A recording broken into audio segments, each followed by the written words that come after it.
High, আমি Remi. বিয়ের মধ্যে তো বউ সাজা হয়নি, তাই ভাবলাম যখন চলেই যাচ্ছি একটু সাজুগুজু করে নি। একটু সাজুগুজু না করলে কি মানায়? শেষ বিদায় বলে কথা।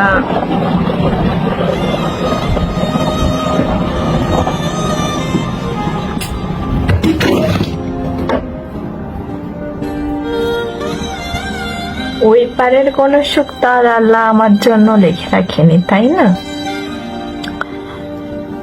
এই পারেতেও যে খুব একটা সুখের শান্তিতে আমার জীবন পার হয়েছে, তাও কিন্তু আসলে না। কিন্তু এই তো শেষ বিদায়, তাই একটু সাজুগুজু। আমার পরনে যে শাড়িটা দেখা যাচ্ছে না, এটা আমার প্রিয় মানুষের দেওয়া। এটা তার মানে তার জীবনের ইনকামের টাকার অনেক দামি। তো ভাবলাম যাকে ছেড়ে চলে যাচ্ছে তার জিনিসটা অন্তত সাথে নিয়ে যাই, অন্তত কিছুক্ষণ আমার সাথে থাকুক, তাই না?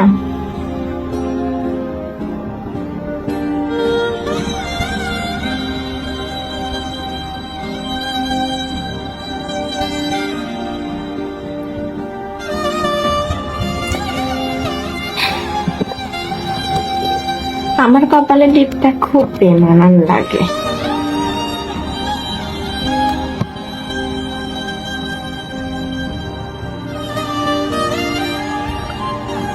আজ পাথর হয়ে গেছি।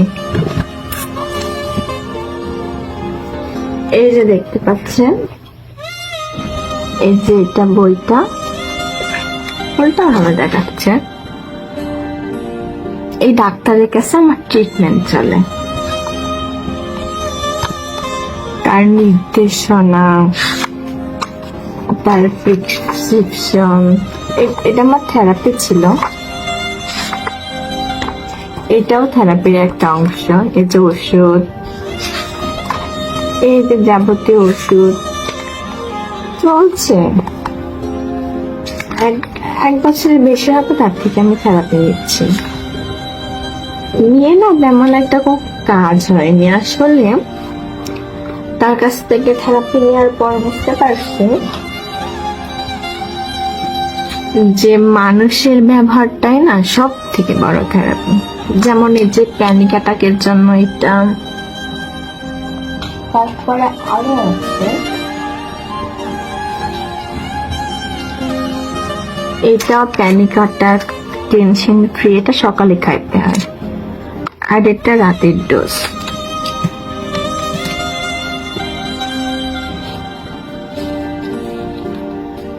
আর এই যে এটা রাগ কন্ট্রোল করে।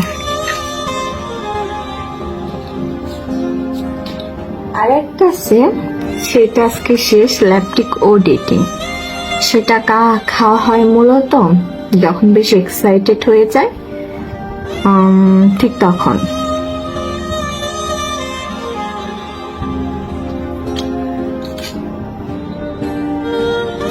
আজকে আপনাদের ছোট্ট একটা গল্প শোনাই। হ্যাঁ জানি ভিডিওটা অনেক বড় হবে, কিন্তু ভিডিওটা আপনারা যখন দেখবেন তখন আমি আর থাকবো না।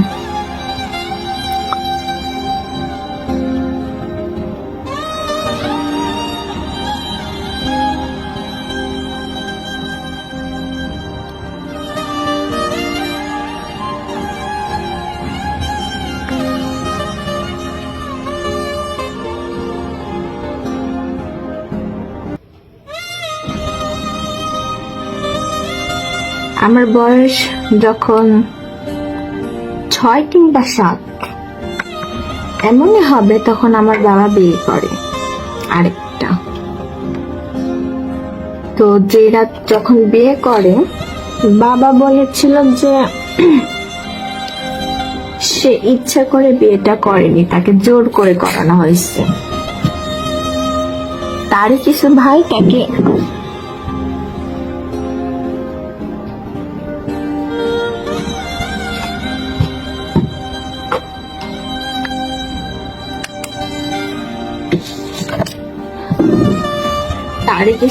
তাকে জোর করে বিয়ে দেওয়া হয়েছে। তো যে রাতে আমার বাবাকে বিয়েটা দেওয়া হয়, সচরাচর আমার বাবা বেশি রাত করতো না, তাড়াতাড়ি চলে আসতো। তো সেই রাতে না দেরি করে আসে। তো আমার মা অনেক চিন্তা করে যে কেন আসছে না। মায়ের সাথে আমিও জানাচ্ছিলাম। তো বাবা আসলো রাতে, হুট করে এসে আমার মাকে জড়াই ধরে অনেক কান্না, যে এরা আমাকে এভাবে ফাঁসিয়ে বিয়ে দিল। তো আমার বাবার হয়তো বা কপালে ছিল বিয়েটা, সেখান থেকে বের হয়ে আসতে পারেনি। তো 6 বছর বয়স থেকে শুরু হলো আমার ডিপ্রেশন, মানসিক একটা বিষয় যাকে বলা যায়।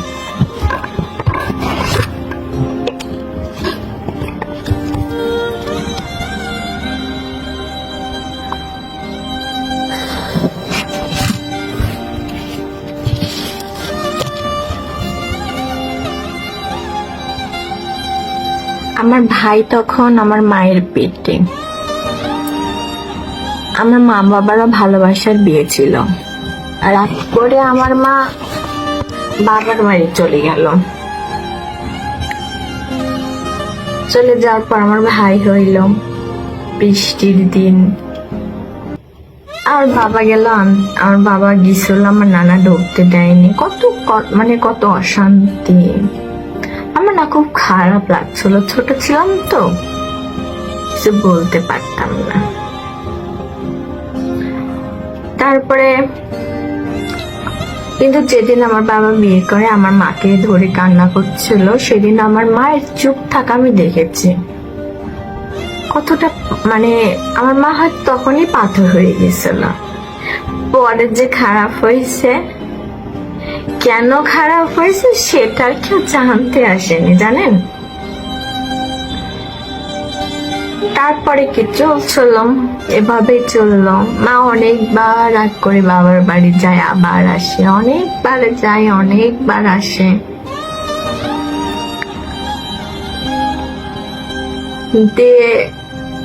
এভাবে চলছিল বেশ।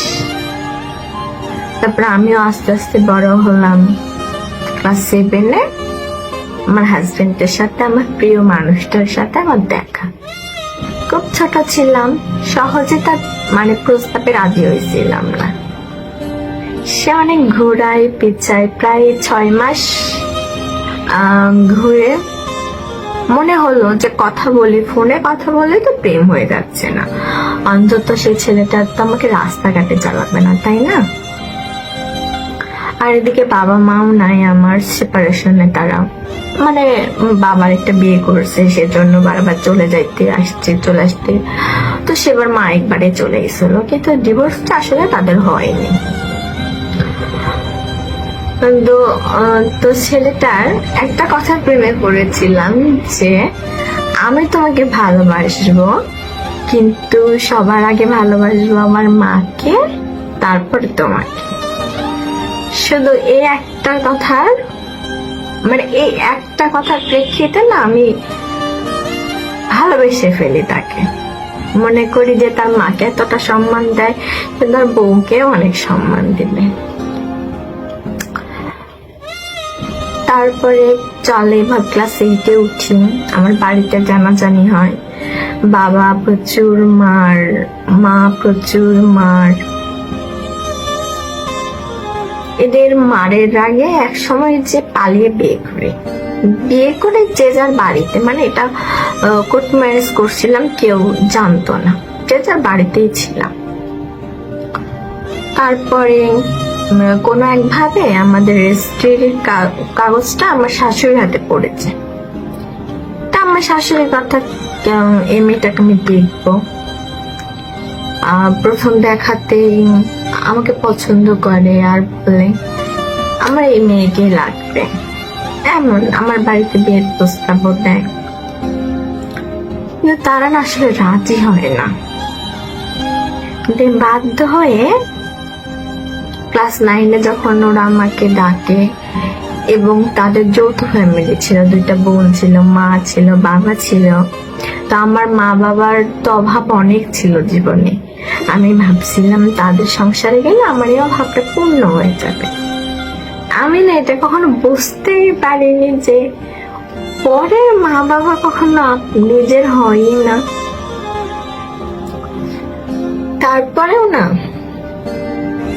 তারপরেও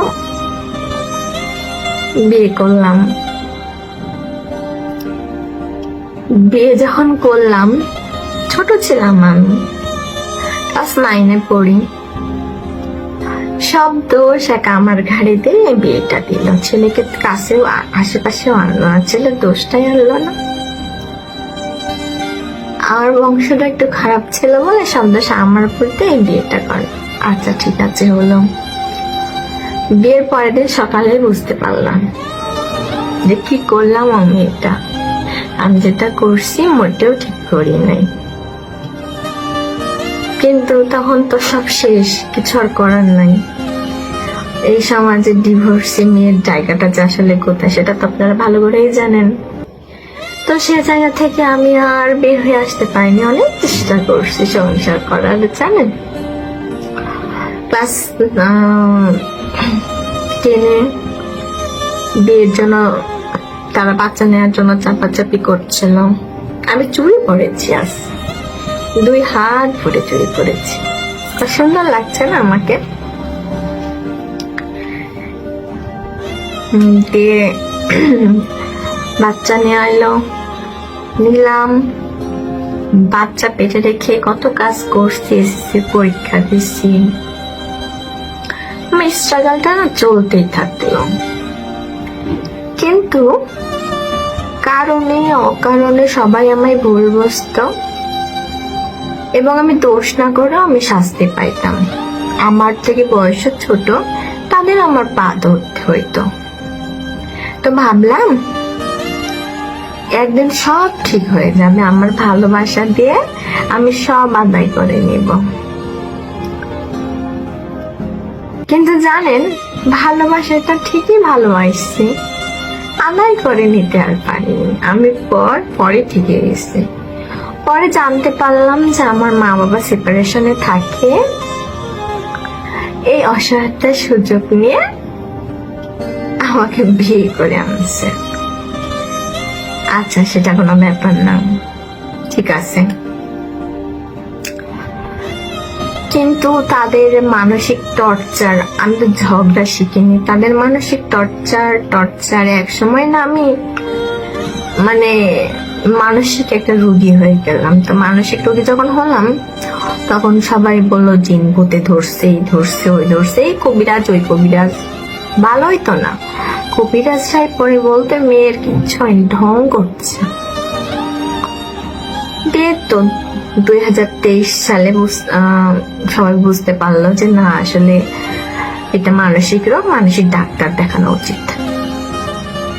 হ্যাঁ, ট্রিটমেন্ট চললাম, ওষুধ খাইলাম। কিন্তু ওষুধ খেয়ে কি মানুষের কথা বন্ধ করা যায় না? সেটা ব্রেনে না ঢুকে থাকা যায়? তাদের কথা আর ওষুধ খেতে খেতে ব্রেনে ঢুকাতে বুকে ঢুকাতে একটা পাথর আর পাষাণে পরিণত হইলাম। এখন কার কি আসলো, কার কি গেল, আমার কিছু চাই আসে না।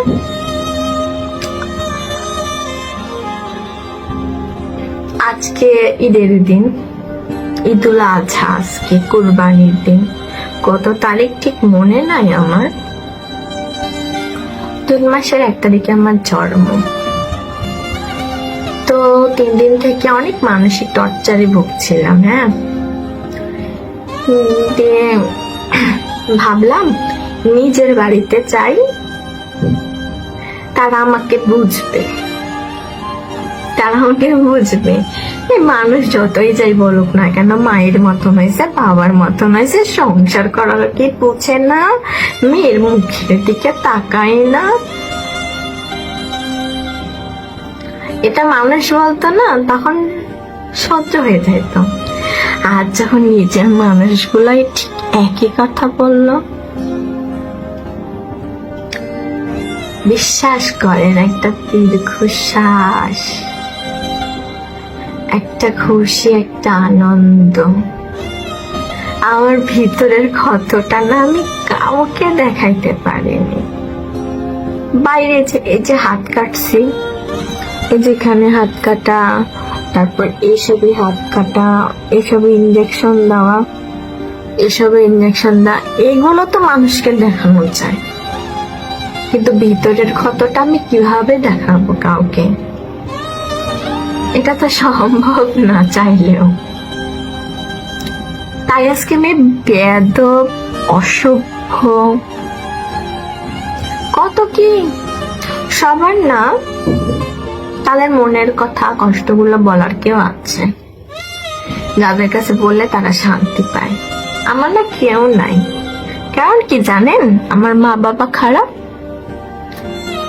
এই আমার মা বাবা খারাপ, মা বাবা খারাপ, মা বাবা খারাপ, মা বাবা খারাপ। আচ্ছা, তাদেরকে খারাপ কি আমি হতে বলেছিলাম? আমার বাবাকে কি আমি বলেছিলাম যাও যে বিয়ে করো? মাকে বলছিলাম সেপারেশনে চলে যাও, যে তোমার মতো তুমি নিজের সংসার মানে নিজের জীবন শুরু করো? বলছিলাম কি? বলি নাই তো। এখানে আমার দোষটা কোথায়?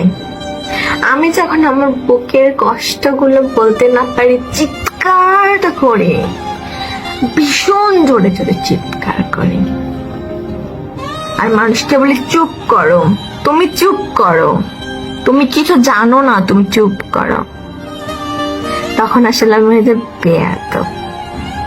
এই যে ভিতরে থাকা ক্ষতটা দেখাতে পারি না তো কাউকে। কাকে দেখাবো? কে বুঝবে?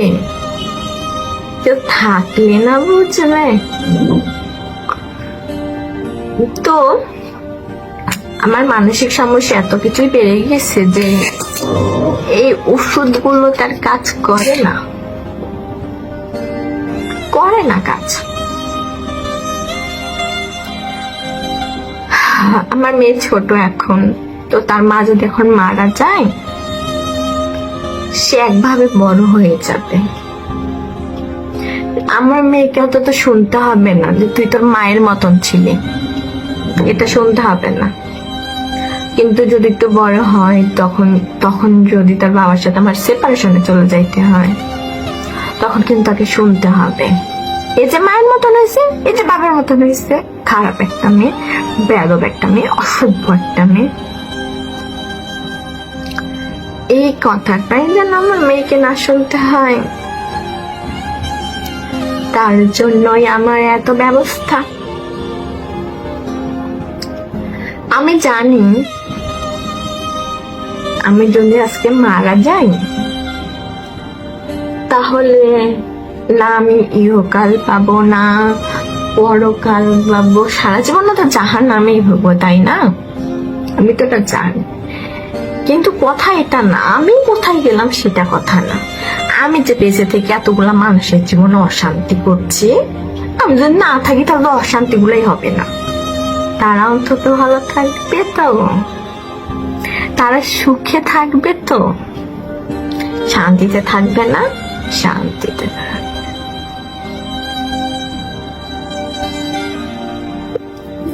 আমাকে ভালোবাসার মতন কেউ নাই, আঁকড়ে ধরার মতনও কেউ নাই। কেউ হাতটা চেপে ধরে বলবে না রিমি আমি আছি তো, কষ্ট কেন পাচ্ছি? বলে না, কি বলে তোর বাপ খারাপ, তোর মা খারাপ, তোর বাপ খারাপ, তোর মা খারাপ, তাই তুই এরকম হয়েছিস। বাপে সেপারেশনে গেছে না, বাপে 101টা বিয়ে করছে, বংশ খারাপ,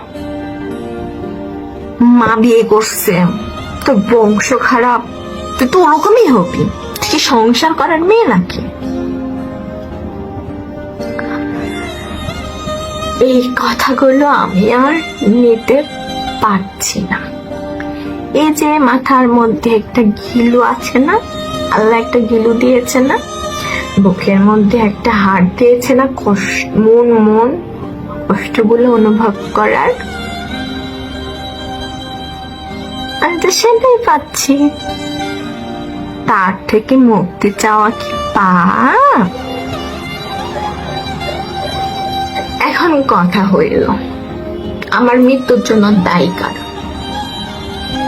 প্রথমে আমার মা বাবাকে, আমার ছোট মাকে, আমার বাপকে বলি যে আমি মরে গেলে তুমি আমার প্রিয় মানুষটাকে এই জেল, আদালত, থানা, আইনের পিছে ঘুরাবা না,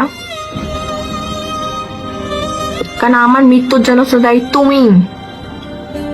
আর যদি তুমি বিয়ে না করতে, আমার মাকে নিয়ে সংসার করতে, তাহলে আমাকে সব কথা বলে কেউ সাহসী পাইতো না। জেল যদি কারো খাটতে হয় তাহলে সেটা তোমার, সেটা একমাত্র তোমার, আর কারো না। আমার হাজবেন্ডকেও আমি বলছি, তোমার নামে যদি কেউ এলিগেশন দেয় যে তোমার মানসিক টর্চারে আমি মারা গেছি, তুমিও তার নামেই দিবা মামলা যে ওর জন্য মারা গেছে। কারণ আমার মা বাবা ভালো হইলে আমাকে কি সাহস পাইতো নাকি কেউ, হ্যাঁ, যে হইল কথা শোনানোর?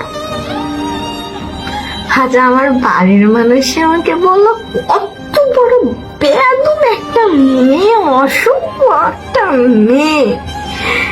আমার মুখের উপরে কেউ তর্ক করে না, বংশের সবাই আমারে খুব ভালোভাবে শুনে, বংশের সবাই আমার কথা মান্য করে, শুধু এমনি করলো না। কেন করব? আজকে আমার এরকম কপালের জন্য দায়ী তো তুমিও। তোমার স্বামী তো আমার বাবাকে জোর করে বিয়ে দিয়েছিল, ভেবে দেখেছ? আমার ছোট মাকে নিয়ে যখন আলং ফালং করতে, আমার মাকে যখন কষ্ট দিয়ে পাথর করতে, তখন কি তোমার মনে কিছু হয়নি? দেখো, তুমি দেখো, আমার মাও ভালো আছে, আমার বাবাও ভালো আছে, কিন্তু তুমি ভালো নেই, কারণ তোমার মাথাতে হাত দেওয়ার জন্য স্বামীটা নেই।